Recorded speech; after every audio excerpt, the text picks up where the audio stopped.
ঘন জঙ্গলের মাঝখানে একটি চালাক শিয়াল আর একটি শক্তিশালী বাঘ একসাথে বাস করত। তারা বহু দিনের বন্ধু ছিল। জঙ্গলের সব প্রাণী বাঘকে খুব সম্মান করত, কারণ সে শক্তিশালী হলেও শান্ত স্বভাবের ছিল।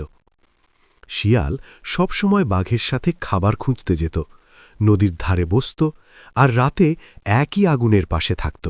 একদিন সকালে তারা জঙ্গলের জলপ্রপাতের কাছে গেল। রাস্তা পিচ্ছিল ছিল, তাই বাঘ শিয়ালকে সাবধানে পার করে দিল। তখন শিয়াল হাসছিল, কিন্তু তার মনে অন্য চিন্তা জন্ম নিয়েছিল। সে দেখল জঙ্গলের প্রাণীরা বাঘকে দেখলেই পথ ছেড়ে দেয়। সেই মুহূর্তে তার মনে হল, যদি সে নিজেই জঙ্গলের সবার উপরে উঠতে পারে। রাতে বাঘ ঘুমিয়ে পড়ার পর শিয়াল চুপচাপ জঙ্গলের পুরনো ধ্বংসাবশেষের দিকে গেল। সেখানে সে মাটির ওপর পরিকল্পনা আঁকল। সে ঠিক করল বাঘটিকে বিপদের পথে নিয়ে যাবে। পরদিন সকালে শিয়াল বাঘটিকে নতুন পথে হাঁটতে বলল।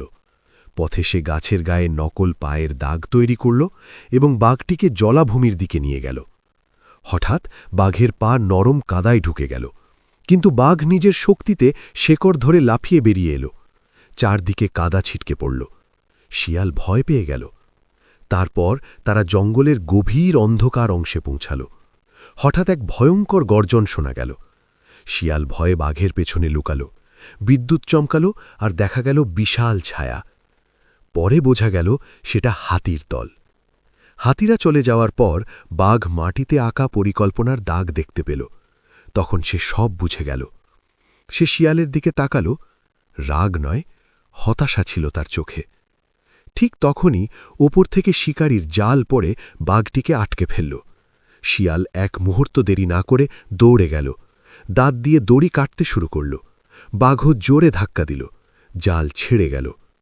বৃষ্টি থেমে গেল। সকাল হল। দুজন পাহাড়ের উপরে বসে জঙ্গল দেখছিল। এবার শিয়ালের হাসি ছিল সত্যি।